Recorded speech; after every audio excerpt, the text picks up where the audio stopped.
I'd like to start with a quick Q&A. Put your hands up if you've ever contemplated buying a saddle like the one behind me. Do if you have. If you haven't, don't worry. Okay. Now put your hands up if you've ever contemplated buying a horse. Okay, last question.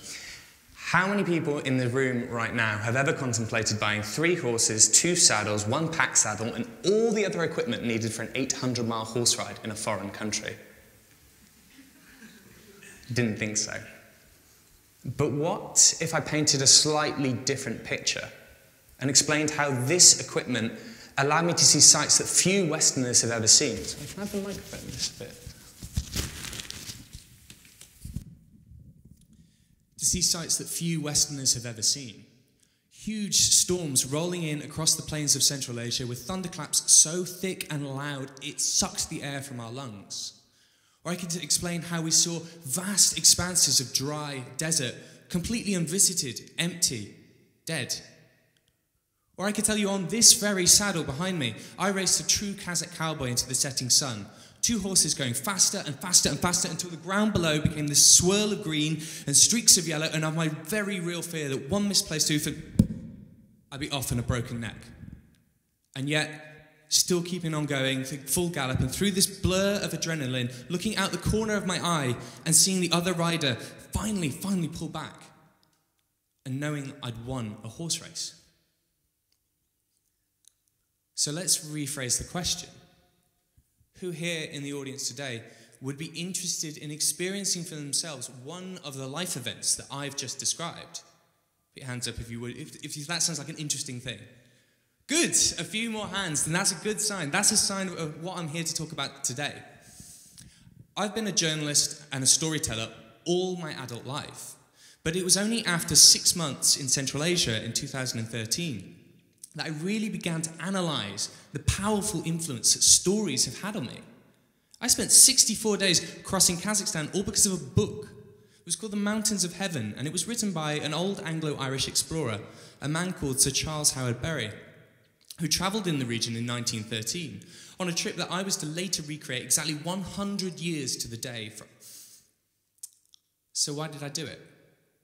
What motivated my younger self to give up all semblance of career progression, not that I had that much anyway, and spend the entirety of my life savings, not that I had that much anyway, on a madcap journey detailed in a book that's long since been out of print? This question began to intrigue me last year, so much so that I went over my old diary notes from the trip to find out what at first compelled me to begin this journey, and then what made me see it through when the going got really grim. What I found was absolutely fascinating. 3 repeating processes came up time and time and time again, ones that I believe pulled me from the expedition's start to the expedition's end. Those 3 levers are aligning aspirations, closing knowledge gaps, and living in the experience. I would like to show you here today how you can apply these 3 levers, which are fundamental elements. I use them every day in my new profession as a content marketer and content strategist. And I'd like to show you how you can apply these 3 levers to your brand, business, charity, or personal project to create a community of people who are really, truly engaged with what you have to say and the difference that you want to make in the world. So does that sound exciting? Does that sound like something that you'd be interested in hearing about? Good. Okay, so the first lever, the lever of aligning aspirations. What you need to know about the book, The Mountains of Heaven, it taught me who Sir Charles had been, and he was an eccentric chap, to say the least. He broke illegally into Tibet in 1905. He led the first ever expedition to climb Mount Everest in 1921. And he also bought a pet bear on the expedition to Kazakhstan that I was to later recreate. He bought a pet bear, transported it all the way home to the west, where he used to wrestle it in the grounds of his castle every morning as a friendly keep fit exercise. To my younger self, this seemed a man both mad and brave, and somebody that I really wanted to emulate. What was happening here is the process that I call aligning aspirations. The content that I consumed, i.e. the book, taught me about who Sir Charles had been and the qualities that I perceived he embodied. That of being adventurous, of being heroic, of being slightly mad. And that was something I desperately wanted to be myself. So I took a direct action to achieve an alignment with those perceived qualities. I went and did one of his trips. Now, of course, this is a bit of an extreme example of aspiration alignment. But you're probably more familiar with it in the everyday too. People don't buy flash sports cars because it's the most economical way of getting from A to B. They believe it says something about themselves, that they're cool if they buy them, or that they believe in great design. Individuals with a similar mindset to myself may remortgage their house if it means that they can buy a place on an expedition to go climb Mount Everest. Because, like me, they believe in the concept of being adventurous, or of doing something few people have ever done, or doing something extreme. And we, as a society, will spend hundreds of thousands of pounds, and give hundreds of thousands of pounds, or even millions, to certain charities, whilst completely ignoring others because we believe in a certain pecking order of moral framework and moral relevancy. With all of these examples and many more besides, people are not just buying a product. They're buying into an action, one which they think aligns themselves with a certain way that they want to be perceived. Align themselves against a certain framework of their ideologies that they find valuable. And that's why content marketing leaders, those who know best how to digitally articulate a cohesive and positive mission statement for the world, to portray out into the digital space aspirations that people can align themselves against, they generate nearly 8 times more website traffic than non-leaders at less than half the traditional cost of outbound marketing. Now pause for a moment and imagine a vast expanse of dry desert scrubland. It's hot, it's really hot, it's 45 degrees centigrade, and you've been going for a month, and this is the crux of your trip now. Ahead of you lies 60 miles of absolute nothingness. There's no towns, there's no water, there's no rivers, there's no settlements, there's no anything, but you have to cross it. Now, your horses, fully laden as they are, cannot possibly cover 60 miles in one day, but you know you need to get across. And already your canteens are running out of water, but your horses need a drink far more than you can carry, and you're going to need water too. So what's going to come next? Now, having listened to that description, and for a moment putting aside the physical stresses, such as the heat, would being there in that moment in time have made you as an individual feel uncomfortable? Now, probably yes. Now, why do you think that is? Because you don't know what's going to happen next. You don't know what's around the corner. There's a knowledge gap in play here. Literally a gap in what you know. And on an expedition or trip, it is one of the most powerful motivators you can imagine for action. For us, it spurred on this movement, this trance-like panic to get across this section, disregarding everything else, disregarding sunburn, disregarding the thirst and the parchment in the back of our throat. We just had to keep on going, and we had to get across. Now, this is a powerful and slightly extreme example of the lever of knowledge gaps. But I'm sure you're all familiar with them in the digital space. Put your hands up here if you've ever clicked on a clickbait article. You know them. This mom's unbelievable trick has dentists fuming, or who knew a simple toaster could save on your family's heating bill or something? Question mark. Put your hands up if you've ever clicked on those articles. Now, keep your hands up if you knew that article was probably going to be rubbish before you even clicked on it. Yes. The worst examples of clickbait are almost invariably a disappointment. We know that before we click on them, and we still click on them regardless. Why? Because we need to close the knowledge gap. We want that value proposition that's been teased to us. It's like an itch that we have to scratch. And of course, that's why, in my opinion, BuzzFeed, one of the most foremost proprietors of clickbait articles on the internet, generates nearly 10 million unique visits every single day. Or to give you an example from my own journalism career, last year I wrote an investigative piece of journalism about a man called Chris Velton, who disappeared whilst retracing the routes of another explorer, a man called Mungo Park in Africa. Chris wasn't heard from for 13 years after he disappeared, until he sent a friend request.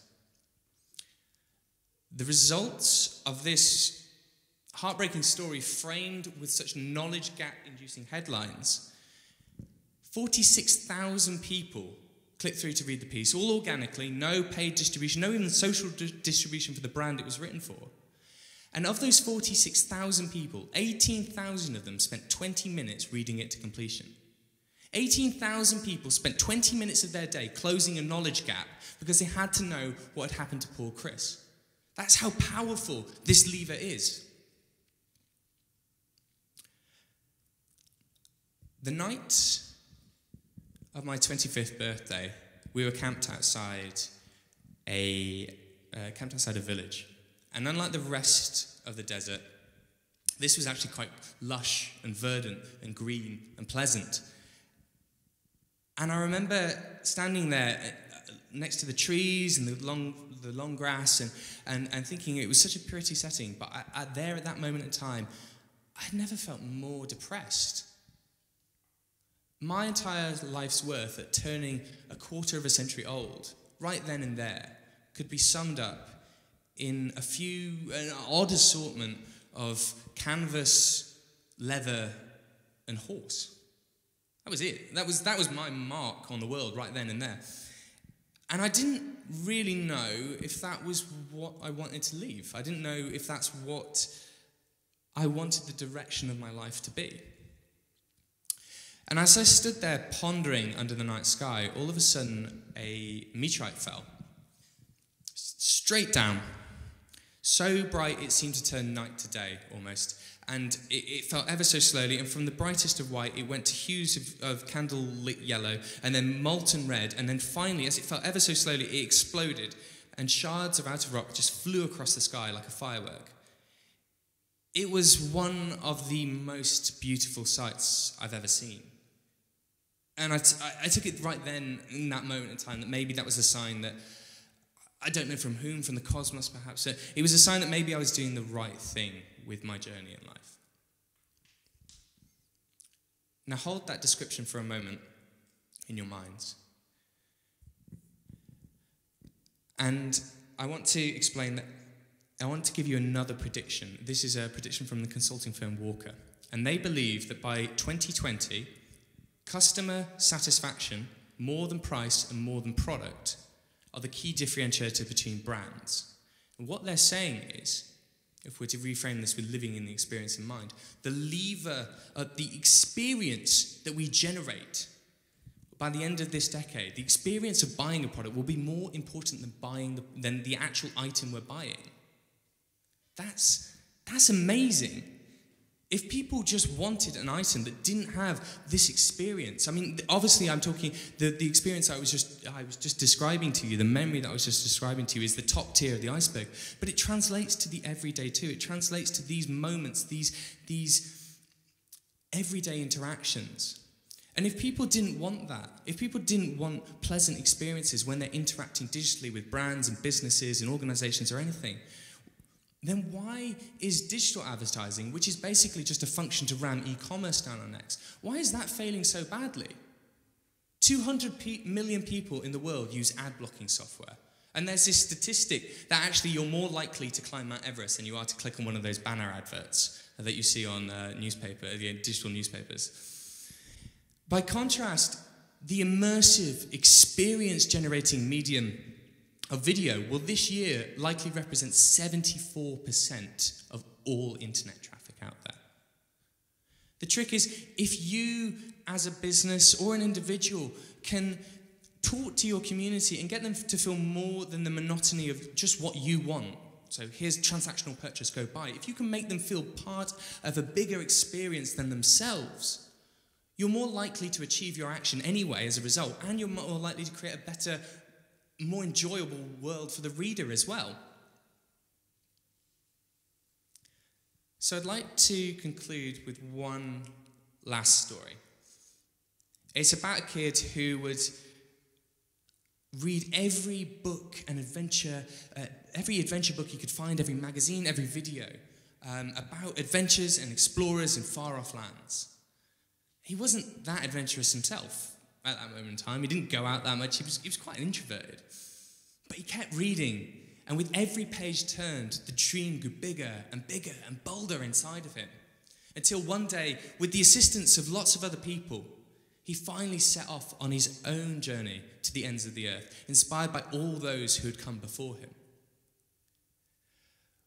We all have a story that weaves across the chronology of our lives.